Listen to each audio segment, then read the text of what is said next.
Hello students, I'm Dr. Anita Papapatani from New Hope Academy and Clinic, Banjara Hills, Hyderabad. Today we are learning about hyperemesis gravidarum. Today we are discussing about vomiting in pregnancy. So the vomiting can be related to pregnancy, or it can be associated with any medical, surgical or gynecological problems. So the vomiting it is again classified into early pregnancy vomiting and late pregnancy vomiting. So in the early pregnancy, it is simple vomiting, morning sickness or emesis gravidarum, or it can be hyperemesis gravidarum. And second thing is it is associated with pregnancy, which we'll discuss later on. In late pregnancy, it can be a continuation of the simple vomiting of pregnancy, or it can be associated with eclampsia. So we'll see what are the medical, surgical and gynecological complications which are leading to vomiting in a lady. So what are the medical causes? The medical causes are intestinal infestation. The second one is urinary tract infection. Third one is hepatitis. Fourth one is ketoacidosis of diabetes. The fifth one is uremia. The surgical complications are, it can be appendicitis, it can be a peptic ulcer, it can be intestinal obstruction, or it can be cholecystitis. So the gynecological complications which lead to vomiting in pregnancy are twisted ovarian tumor or red degeneration of fibroid. Vomiting of pregnancy. The vomiting is related to the pregnant state, and depending on it, it is classified as simple vomiting of pregnancy or milder type, or hyperemesis gravidarum or severe type. Simple vomiting, which is morning sickness, emesis gravidarum. The patient complains of nausea and occasional sickness on rising in the morning.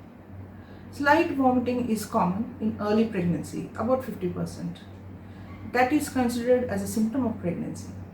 It may, however, occur at other times of the day. The vomitus is small, clear or bile stained. It does not produce any impairment of health or restrict the normal activities. High level of serum human chorionic gonadotropin, which is also called as HCG, estrogen and altered immunological states are considered responsible for initiation of this problem, which is also aggravated by the neurogenic factor. Management. Assurance is important. Taking of dry toast or biscuit and avoidance of fatty food and spicy foods are enough to release the symptoms. If the simple measures fail, anti-emetic drugs, 1 Espazin 1 mg twice daily can be taken at bedtime or are quite effective. Patient is advised to take plenty of fluids and fruit juices. Now we'll study about hyperemesis gravidarum. Hyperemesis gravidarum is a severe type of vomiting of pregnancy which has a deleterious effect on the health of the mother or the fetus also, and it incapacitates her in her daily activities. The severe effects of these vomitings are dehydration, metabolic acidosis from starvation or alkalosis, electrolyte imbalance and weight loss. Incidence. There has been marked fall in the incidence during the last few years, and the incidence can be stated as 1 in 1,000 pregnancies. So the etiology of hyperemesis gravidarum are, it is more common in the primigravida and is limited to the first trimester. Then it has got a family history. If mother and sisters suffer from this condition, the woman is likely to get it. It is more prevalent in hydatidiform women and multiple pregnancy. It is more common in unplanned pregnancies, but less common among illegitimate ones. So theories. What are the factors which are leading to hyperemesis? Hormonal.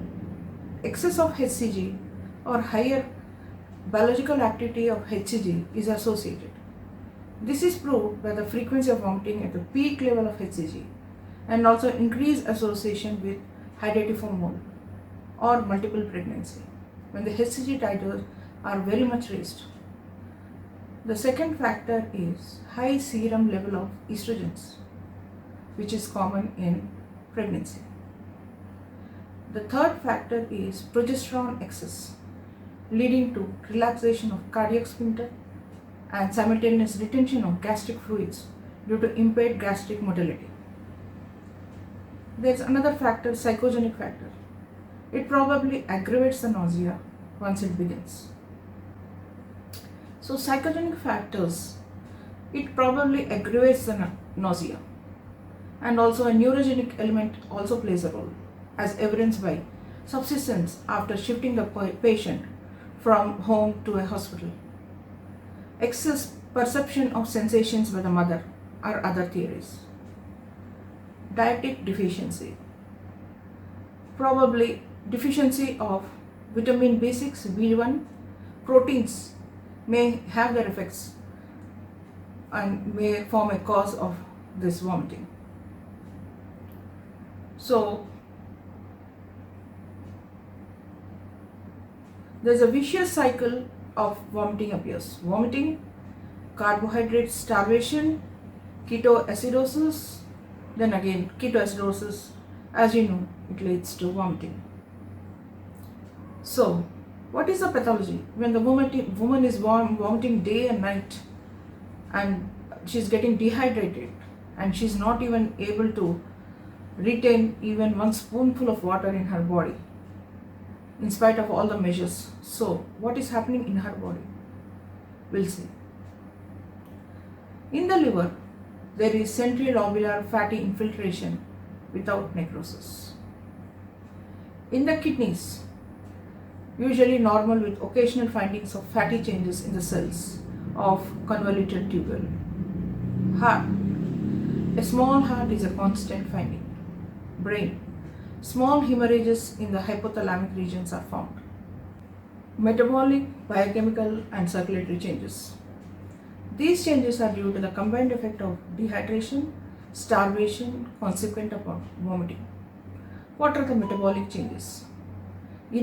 Inadequate intake of food results in glycogen depletion. For the energy supply, the fat reserve is broken down.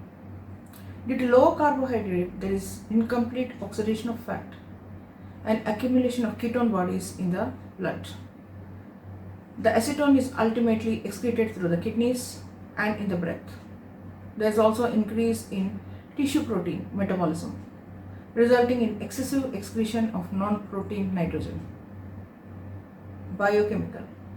Loss of water and salts results in depletion of potassium, sodium, chlorides. The urinary chloride may be well below normal. Hepatic dysfunction results in acidosis and ketosis with rise in blood urea, hypoglycemia, hypoproteinemia, hypovitaminosis, and rarely hyperbilirubinemia. Circulatory. There is rise in hemoglobin concentration due to hemoconcentration. The clinical course can be grouped into early and late. The early course is vomiting occurs throughout the day. Normal day-to-day activities are curtailed. The late symptoms are evidence of dehydration and starvation. So what are the investigations we do? Urine analysis. What is the quantity of urine? Usually it is very small. The color, it is dark color, high specific gravity, presence of acetone, occasional presence of protein. Biochemical and circulatory changes. The changes are mentioned previously. So there is disturbance of electrolyte, sodium, potassium and chloride. Another investigation is eye examination is required if the patient is seriously ill. Retinal hemorrhage and detachment of retina are the most unfavorable signs. ECG when there is abnormal serum potassium level. So the complications will be neurological complications, Wernicke's encephalopathy due to thiamine deficiency, pontine myelinosis, peripheral neuritis, esophageal tear, Mallory-Weiss syndrome, jaundice, convulsions, coma, and renal failure. Nursing care. Sympathetic but firm handling of the patient is essential. Social and psychological support should be extended. Hyperemesis progress chart should be maintained. A daily record of pulse, temperature, blood pressure, at least twice daily. Intake, output, urine for acetone, protein, bile, blood biochemistry, and ECG when the potassium is abnormal is important. Clinical features of improvement are evidenced by subsidence of vomiting, feeling of hunger, better look, disappearance of acetone from breath and urine, normal pulse and blood pressure, normal urine output. The diet which should be given to the patient is before the intravenous fluid is omitted. The foods are given orally. At first, dry carbohydrate foods like biscuits, bread, and toast are given. Small but frequent foods are recommended. Gradual full diet is restored. Termination of pregnancy is rarely indicated. Intractable hyperemesis gravidarum, in spite of therapy, is rare nowadays. Excessive vomiting of pregnancy, incapacitating day-to-day activities, and deteriorating the health of the mother is called hyperemesis gravidarum. It is rare nowadays. The exact cause is not known, but once vomiting starts, probably neurogenic elements aggravate the state. The clinical manifestations are due to dehydration, starvation, and ketoacidosis. If not rectified promptly, the condition may turn fatal. Management consists of hospitalization, sympathetic but firm handling of the patient, antiemetic drugs, replacement of fluids by infusion, correction of electrolyte imbalance, and supply of glucose and vitamin supplements. Intractable hyperemesis gravidarum in spite of therapy is rare nowadays. Thank you for watching this video. Hope it was useful and informative. If you have any doubts, please contact me